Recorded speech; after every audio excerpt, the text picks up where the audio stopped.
അജയൻ്റെ രണ്ടാം മോഷണം. ഈ ഒരു സിനിമയുടെ ട്രെയിലർ കണ്ടപ്പോൾ എനിക്ക് എന്താണ് ഫീൽ ചെയ്തതെന്നുള്ളതാണ് നമ്മൾ ഈ ഒരു വീഡിയോയിൽ സംസാരിക്കാനായിട്ട് പോകുന്നത്. ജിതിൻ ലാലാണ് സിനിമയുടെ ഡയറക്ടർ. ഡെബ്യൂ സിനിമയാണ്. ഫസ്റ്റ് സിനിമ ഒരു വലിയ ബിഗ് ബഡ്ജറ്റ് സിനിമയായിട്ടാണ് പുള്ളി ചെയ്തത്. അപ്പം അത്രയും കോൺഫിഡൻസ് ഉണ്ടായതുകൊണ്ടായിരിക്കും ഈ ഒരു സിനിമ ചെയ്തത്.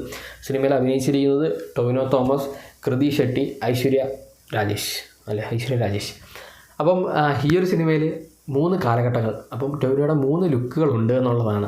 അതിൽ ഒന്ന് കുഞ്ഞിക്കേളു എന്നുള്ളൊരു ലുക്ക്, മണിയൻ എന്നൊരു ലുക്ക്, അജയൻ എന്നൊരു ലുക്ക്. അപ്പം അജയൻ എന്ന് പറയുന്ന ലുക്കാണെന്ന് തോന്നുന്നു. അജയൻ എന്ന് പറയുന്ന ക്യാരക്ടർ ആയിരിക്കണം പ്രസൻറ്റ് എന്നാണ് എനിക്ക് ട്രെയിലർ കണ്ടപ്പോൾ ഫീൽ ചെയ്തത്. 3 കാലഘട്ടങ്ങൾ കാണിക്കുന്നത് കൊണ്ട് തന്നെ 3 ബിഹേവിയർ ഉള്ള ക്യാരക്ടേഴ്സാണ്. അപ്പോൾ ഒരേ സിനിമയിൽ 3 ബിഹേവിയറിൽ ആണ് ടൊവിനോ ഈ ഒരു സിനിമയിൽ അഭിനയിച്ചിട്ടുള്ളത്. ഒരു വലിയ ബിഗ് ബഡ്ജറ്റ് സിനിമ, ഒരുപാട് കോസ്റ്റുള്ള സിനിമയാണ്. കാരണം ആ ഒരു ട്രെയിലർ കണ്ടപ്പോൾ തന്നെ നമുക്ക് മനസ്സിലാവും. അപ്പം ഒരു കള്ളൻ്റെ ഫാമിലിയുടെ കാര്യം, അല്ലെങ്കിൽ പൂർവികർ കള്ളനായിരുന്നു, മണി എന്ന് പറയുന്ന ക്യാരക്ടർ കള്ളനായിരുന്നു. അപ്പോൾ അജയൻ ആ ഒരു ഫാമിലിയിൽ തന്നെയാണ്. അപ്പം മോഷണവുമായി ബന്ധപ്പെട്ട ആ ഒരു സ്റ്റോറിയാണ്. അജയൻ്റെ രണ്ടാം മോഷണം എന്നാണല്ലോ സിനിമയുടെ പേര്.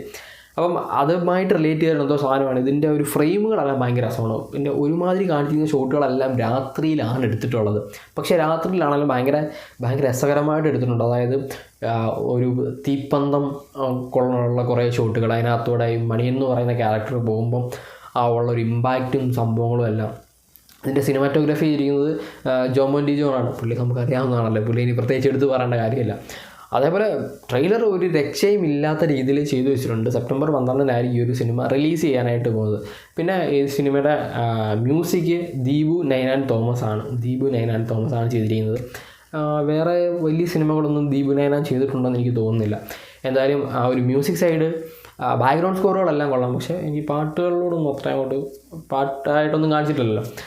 പക്ഷേ ഈ ഒരു ട്രെയിലർ നോക്കുകയാണെന്നുണ്ടെങ്കിൽ ഈ കുഞ്ഞിക്കേളു എന്ന് പറയുന്ന ക്യാരക്ടർ നല്ല അതായത് പ്രസൻറ്റ്, പാസ്റ്റ്, അതിലും പാസ്റ്റ്. അതാണ് ഈ ഏറ്റവും പുറകിലെ പാസ്റ്റാണ് കുഞ്ഞിക്കേളു എന്ന് പറയുന്ന ക്യാരക്ടർ. അപ്പം അത് ഈ ഒരു ബ്രിട്ടീഷുകാരുമായിട്ടൊക്കെ ഫൈറ്റ് ചെയ്തിട്ടുള്ള ആ ഒരു സംഭവമൊക്കെയാണ് കാണിക്കാനായിട്ട് ശ്രമിച്ചിട്ടുള്ളത്.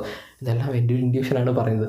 അത് കഴിഞ്ഞിട്ടാണ് ഈ മണിയൻ എന്ന് പറയുന്ന ക്യാരക്ടർ, മണിയനിലാണെന്ന് തോന്നുന്നു ഈ ഒരു ഫാമിലി സ്റ്റാർട്ട് ചെയ്യുന്നത്. അങ്ങനെ എന്തോ ആണ്. ഈ കുഞ്ഞിക്കേളു എന്ന് പറയുന്ന ക്യാരക്ടർ വേറെ ആവാനാണ് ചാൻസ്. കാരണം സ്റ്റോറിയിൽ അങ്ങനെയാണ് പറയുന്നത്. അങ്ങനെയാണെന്ന് തോന്നുന്നു. കാരണം ട്രെയിലർ കണ്ടപ്പോൾ എനിക്ക് അങ്ങനെയാണ് ഫീൽ ചെയ്തത്. മണിയനൊരു കള്ളനായിരുന്നു. അജയനും അങ്ങനെ ഒരു സിറ്റുവേഷനിൽ, അജയൻ കള്ളനായിട്ടല്ല അജയൻ വളരുന്നതും, അജയൻ പക്ഷേ ഒരു സിറ്റുവേഷനിൽ കള്ളനാവുന്നതായിട്ടാണ് ട്രെയിലറിൽ കാണിക്കുന്നത്. അപ്പം ആ ഒരു പ്രശ്നങ്ങളും പിന്നെ ഈ ഒരു പാസ്റ്റ് കാണിക്കുന്നത് മേ ബി ഫ്ലാഷ് ബാക്കായിട്ടായിരിക്കും 2 പാസ്റ്റും കാണിക്കുന്നത്. കഥ പറയുന്നത് ഒരു അമ്മൂമ്മ ഒരു കൊച്ചിന് കഥ പറഞ്ഞു കൊടുക്കുന്നതായിട്ടാണ് നമുക്കൊരു ട്രെയിലർ തുടങ്ങുന്നതൊക്കെ. അത് ഫസ്റ്റ് ലുക്കിലും അങ്ങനെയൊക്കെ തന്നെയാണ് കാണിച്ചിട്ടുള്ളത്.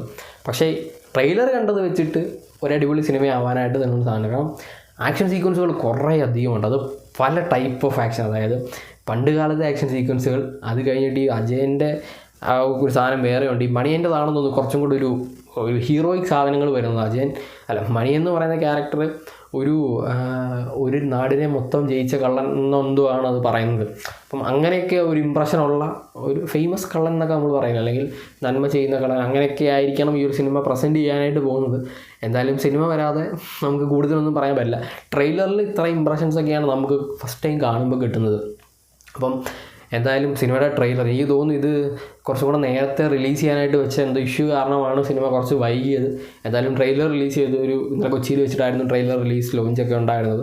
എന്തായാലും ട്രെയിലർ അത്യാവശ്യം കുഴപ്പമില്ല എന്നാണ് എനിക്ക്, VFXും CGIയും ഒക്കെ അത്യാവശ്യം കുഴപ്പമില്ല എന്നാണ് എനിക്ക് തോന്നുന്നത്.